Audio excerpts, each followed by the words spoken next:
Welcome to bird media. నేను మీ Pawan Krishnamurthy. Kadapa steel plant రాయలసీమలో ఏర్పాటు చేయాలని కొన్ని దశాబ్దాలుగా మాట్లాడుకుంటున్నటువంటి అంశం. ఇప్పటికి దాదాపుగా ఎన్నిసార్లు శంకుస్థాపన కార్యక్రమం జరిగింది అంటే 2007లో మొదటిసారిగా రాజశేఖర్ రెడ్డి గారు ముఖ్యమంత్రిగా ఉండగా బ్రాహ్మణి స్టీల్స్ పేరుతోటి ఈ ప్రాజెక్ట్కి శంకుస్థాపన అయ్యింది. కొన్ని వేల ఎకరాల దానికి కేటాయింపులు అయ్యాయి. సరే, 2007 శంకుస్థాపన అయిపోయిన తర్వాత పక్కన పెట్టారు. మొత్తానికి 2009లో ఆయన మరణానంతరం దాన్ని పూర్తిగా పక్కన పెట్టేశారు. ఇక 2014 రాష్ట్రం విడిపోయింది. విడిపోయిన తర్వాత 2018లో మళ్ళీ Kadapa steel plant, Kadapa integrated steel అని చెప్పి స్టార్ట్ చేసి శంకుస్థాపన కార్యక్రమాన్ని అప్పుడున్నటువంటి ముఖ్యమంత్రి చంద్రబాబు నాయుడు గారు చేశారు. సరే, 2019 ఎన్నికలు వచ్చాయి.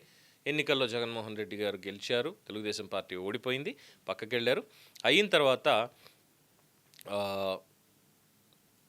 జగన్మోహన్ రెడ్డి గారు 2019 డిసెంబర్లో, అంటే 2018 డిసెంబర్లో ఆల్రెడీ చంద్రబాబు నాయుడు గారు చేశారు. కరెక్ట్గా ఏడాది తర్వాత డిసెంబర్ 23వ తేదీన జమ్మలమడుగు మండలం సున్నప్రాళ్లపల్లి దగ్గర 15,000 కోట్లతోటి మూడోసారి శంకుస్థాపన కాయ కొట్టారు. కొబ్బరికాయ ఆ కాయ కొట్టడం, 3 ఏళ్లలో దీన్ని కట్టేసి ఇంకేముంది కడప స్టీల్ని చేస్తామని రాయలసీమ స్టీల్ అని పేరు మార్చి చేశారు. అంతా అయింది. అలాగే జేఎస్డబ్ల్యూ గ్రూప్తో ఒప్పందం కూడా అప్పట్లోనే చేసుకున్నారు, జిందాల్ స్టీల్స్ దీనికి సంబంధించి. అండ్ 2023 ఫిబ్రవరి 15న మళ్ళీ సజ్జన్ జిందాలు, జగన్మోహన్ రెడ్డి మళ్ళీ ఇద్దరు కలిసి మళ్ళీ అక్కడ శంకుస్థాపనలు కార్యక్రమాలు ఇవన్నీ చేసి కొబ్బరికాయలు కొట్టడానికి ఇదంతా చేసుకుంటూ వచ్చారు. అంతా అయ్యింది. ఇప్పుడు ఎందుకు మళ్ళీ ఈ శంకుస్థాపన కార్యక్రమాలు వీటి గురించి మాట్లాడుతున్నాయా అంటే, రేపు జూలైలో చంద్రబాబు నాయుడు గారు మళ్ళీ ఈ శంకుస్థాపన కార్యక్రమం చేయడానికి ముహూర్తం పెట్టారు కడప స్టీల్ ప్లాంట్కి. అది సున్నప్రాళ్లపల్లిలో అవుతుందా, లేదంటే మైలవరం దగ్గర అవుతుందా, 20,000 కోట్లతోటి రాష్ట్రం గడుతుందా, లేదంటే ఏదైనా కంపెనీ వచ్చి అక్కడ చేస్తారా, ఈ ఒప్పందాలు ఎవరెవరితో ఉన్నాయి ఏంటి, ఇవన్నీ మళ్ళీ మొదటికి వస్తాయి. సో నలుగురు ముఖ్యమంత్రులు, నలుగురు 4 సార్లు ఏంటి, ఒకటి రాజశేఖర్ రెడ్డి, చంద్రబాబు నాయుడు గారు ఒకసారి, జగన్మోహన్ రెడ్డి 2 సార్లు, మొత్తం 4 సార్లు, ముగ్గురు ముఖ్యమంత్రులు 4 సార్లు శంకుస్థాపన కార్యక్రమాలు కొబ్బరికాయలు కొట్టాలు చేశారు.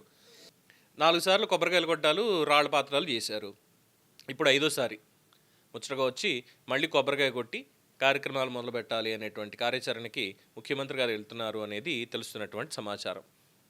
అందుకే ఇక్కడ చెప్పొచ్చేది ఏంటంటే, ఈ పనులు ఆపేసేయండి. అక్కడ ముఖ్యమంత్రి గారు వెళ్ళి ఏదో పర్యటించి 4 ముఖ్యమంత్రుల చరిత్ర ఇంత చెప్పుకుంటూ వచ్చి పెద్ద సభ పెట్టి కూటమి చేసేసింది, ఇలాంటివి వద్దు సార్. ఇది పరువు పోగొట్టుకునేటువంటి వ్యవహారం. సింపుల్గా వర్చువల్గా అక్కడ ఆర్డర్ చేయండి. ఒక మాట, ఆల్రెడీ శంకుస్థాపన అయిపోయింది కాబట్టి వెళ్ళి పనులు చేయండి అని డిస్ట్రిక్ట్ కలెక్టర్ని, అక్కడ ఉన్నటువంటి ఎంపీనో ఎమ్మెల్యేనో వాళ్ళని పురమాయించేసి వాళ్ళేళ్ళు ఒక కొబ్బరికాయ కొట్టి పనులు ప్రారంభిస్తున్నామని వాళ్ళ చేత చేయించేస్తే అయిపోతుంది. ఎందుకంటే ఇప్పుడు ముఖ్యమంత్రి ఆయన వెనకాలే మొత్తం కడపకి సంబంధించి లేదా రాయలసీమకి సంబంధించినటువంటి నేతలందరూ కూడా అక్కడికి వెళ్తారు. సెక్యూరిటీ ఏర్పాట్లు, పర్యటన ఏర్పాట్లు, మళ్ళీ అక్కడ ఒక భారీ బహిరంగ సభ, దానికి సంబంధించినటువంటి ఏర్పాట్లు, కోట్ల రూపాయల ఖర్చు. ఆ కోట్ల రూపాయల ఖర్చుని దానికి అనవసరంగా పెట్టాల్సినటువంటి పని లేదు. ఇది సినిమాలో ఒక డైలాగ్ ఉంటుంది ఏంటంటే,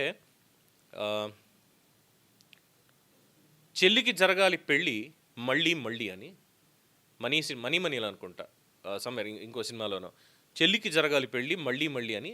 అలాగా కడప స్టీల్ ప్లాంట్కి జరగాలి శంకుస్థాపన మళ్ళీ మళ్ళీ అనేది వద్దు సార్. ఈ పెళ్లి వ్యవహారాలు, రాళ్ల వ్యాపారాలు ఇవన్నీ పక్కన పెట్టేసేయండి. పక్కన పెట్టేసి ఇప్పుడు కావాల్సింది అక్కడ పని స్టార్ట్ అవ్వాలి అఫీషియల్గా.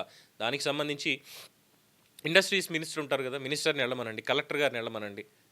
అక్కడ ఉన్నటువంటి రైతుల్ని, ఒక 4-5 రైతుల్ని తీసుకొని వెళ్ళి ఆ రైతుల చేత కొబ్బరికాయ కొట్టించండి, అయిపోతుంది.